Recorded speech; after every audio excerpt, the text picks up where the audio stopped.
Hare Krishna. Today I am going to talk about one of the most revered saints in the history of the world. Unfortunately, not many of us are aware of him.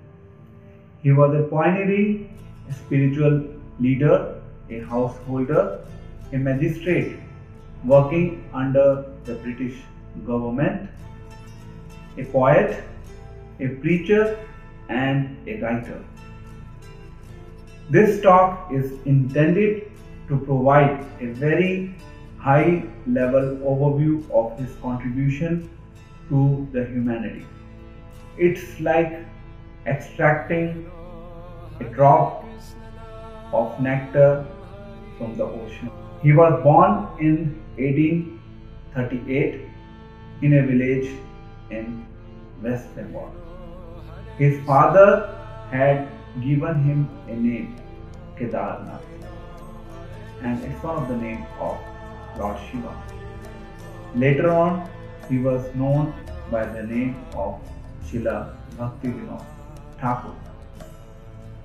He wrote volumes of books reintroducing the teachings of Lord Chaitanya in a very systematic way, which were practically lost. Now we will talk about his contribution in different capacities. His contribution to the social world, his contribution as a spiritual leader, his faith in the message of Lord Krishna, his meeting with Bankim Chandra Chatterjee, who was a famous poet and writer who had written national anthem, then the predictions that he made, and then we will have a summary overview of the teachings that we can learn from his life. So let's first talk about his contribution as a government official. So Kedarnath, he gradually established himself very well with the British government as a trustworthy, honest, responsible, and a man of integrity. He later became a district magistrate. This was the highest position that an Indian could hold under the British rule. British government has a very special regard for him. They especially built a railway track and a carriage for him so that he could smoothly travel from his home to office and back to home and perform his official duties. Now let's talk about his contribution as a spiritual leader. Kedarnath was posted in Jagannath Puri in 1870, and he was already known well for his honesty and integrity. British government had requested him to oversee the law and affairs of the Jagannath Puri, as it was one of the busiest pilgrimage at that time. He used his government powers to establish the regularity and proper standards of worship in Jagannath temple. And during his period, he also curbed many bad practices at Jagannath temple. Srila Prabhupada, the founder Acharya of Hare Krishna movement, remarked him as the pioneer of the program for benedicting the entire world with Krishna consciousness. He presented the spiritual knowledge in a systematic manner to make it readily available to the persons who were deeply engrossed in secular empiricism. He revived the Gaudiya Vaishnavism that had been practically lost since the time of Lord Chaitanya. And he published over 100 books on Vaishnavism, and it also included major theological treatises. He was intent on spreading Krishna consciousness to the Western world.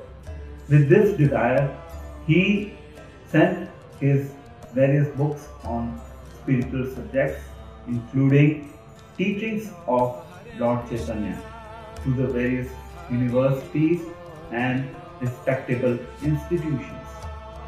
Srila Prabhupada remarked, "It's spiritually significant that he himself appeared in 1896, the very same year when Srila Bhaktivinoda Thakur sent books to the Western world." During his stay in Jagannath Puri, a mysterious incident took place. It was quite interesting. We can have a good learning from this incident. In 1873, in a village near Odisha, there was a mystic named as Vishikshen. He had claimed himself to be an incarnation of Mahavishnu. Vishikshen declared that he would drive off the British government from Odisha and he will become the king of Odisha. Mr. Ravan Shah, a British government official, he requested Sri Kedarnath to personally look after this matter and bring Vishikshen to Puri for justice. Finally, Kedarnath managed to arrest him and he brought him to Puri and then he put him to jail. Vishikshen was under trial for 18 days and there were thousands of people who were under his control. They gathered outside the jail in the vicinity of Jagannath Puri and they were demanding for the release of Vishikshen. And it so happened, by the mysterious powers of Vishikshen, one of the daughters, Kadambani of Bhaktivinoda Thakur, she was suffering with a very high illness and she was practically near to death. Kedarnath, he understood that it is because of the mystic powers of that tantric. He said to his family, "Yes, let all of us die, but this tantric must be punished." In the last day before the trial, Kedarnath also got a severe pain in his chest, and it was similar. It was similar to the illness that his daughter had, and Kedarnath understood that again it is a plan of tantric to kill Kedarnath, and he was unshakable in his determination to write a judgment and punish Vishikshen. On the 18th day of trial, in the morning at 10 a.m., his pain subsidized by some divine arrangement, and then he went to the court and he wrote a judgment, and then finally Vishikshen was punished. So here we can have an interesting lesson based on one of the teachings of Bhagavad Gita. In Shloka 9.31, Kaunteya Pratijaniti Name Bhaktya Pranashyati. Arjuna, declare it boldly that my devotee never perishes. And now we will come to the next part, when he had a meeting with Bankim Chandra. Now we know that Bankim Chandra, he was a famous poet and a writer. He wrote a book on Lord Krishna. He presented the book to Bhaktivinoda Thakur, and he had a discussion with Bhaktivinoda Thakur for 4 days. So Bhaktivinoda Thakur, he did not sleep practically. He ate very less, so that he could provide a proper understanding of the teachings and the life of Lord Krishna to Bankim Chandra. What was the final outcome? The result was that Bankim Chandra, he changed his ideas, which were mundane speculations about Lord Krishna. He expressed his aspiration for the welfare of the entire humanity. He said that our preaching can be somewhat considered to be successful when the High Court judge wear tilak in the courtroom. So that was his vision for the humanity. Why? Because the judges of the High Court or the District Court or the Supreme Court, they are considered to be the most educated and intellectual people of the society. And he wanted them to become Krishna consciousness. In Bhagavad Gita, Lord Krishna says, Yad yad ajrati shrestha tat tat dev karo jana. That means, whatever actions a great man performs, common man follow. And he also made 3 predictions for the welfare of mankind. So first predictions, he said a personality will appear soon, and he will travel all over the world to preach the message of Krishna consciousness, or to preach the teachings of Lord Krishna.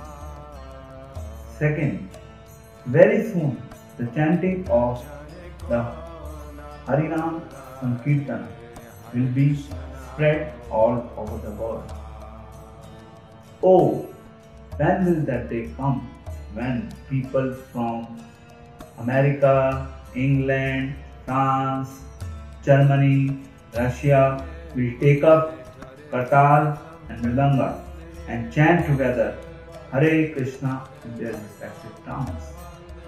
Third, when will that day come when the fair-skinned foreigners will come to Mayapur Dham and join with Bengali Vaishnavas to chant Jai Sachinandana, Jai Sachinandana? When will that day be? So among many other things, he taught through his own life 3 things that we can learn through this talk also. 1. How can one perfect his life by remaining in Grihastha life? So being in the family life is not a problem, provided our vision, provided our goal, provided we make our life organized in a manner that we understand the values of life and we systematically apply the very teachings of this book, Bhagavad Gita, in our day-to-day life, and then we can surely attain perfection in this very human form of life. And the second thing that we can learn from his life and that we can apply is the degree of unshakable faith that he had in Lord Krishna.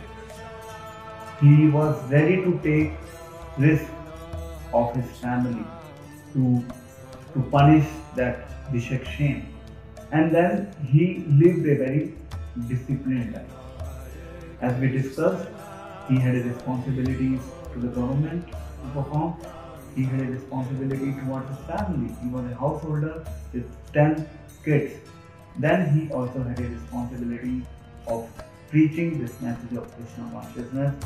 And finally, he had the responsibility of writing this along, he had a responsibility of writing so many books for the benefit and welfare of the human, for the benefit of humanity. So he had taken that responsibility and he lived a very disciplined life. He slept for very less hours in a day so that people of the entire world can be benefited from these pure teachings of Lord Chaitanya.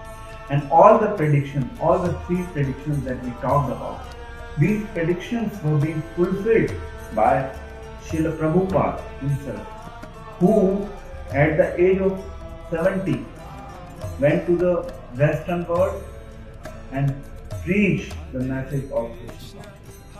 And all over the world, now we see that devotees are becoming Krishna consciousness and they are applying the teachings of Lord Chaitanya in their day-to-day life. And they are making their life prosperous. So let us all learn from the life of Bhaktivinoda Thakur and apply the very same in our day-to-day life. Thank you very much. Hare Krishna.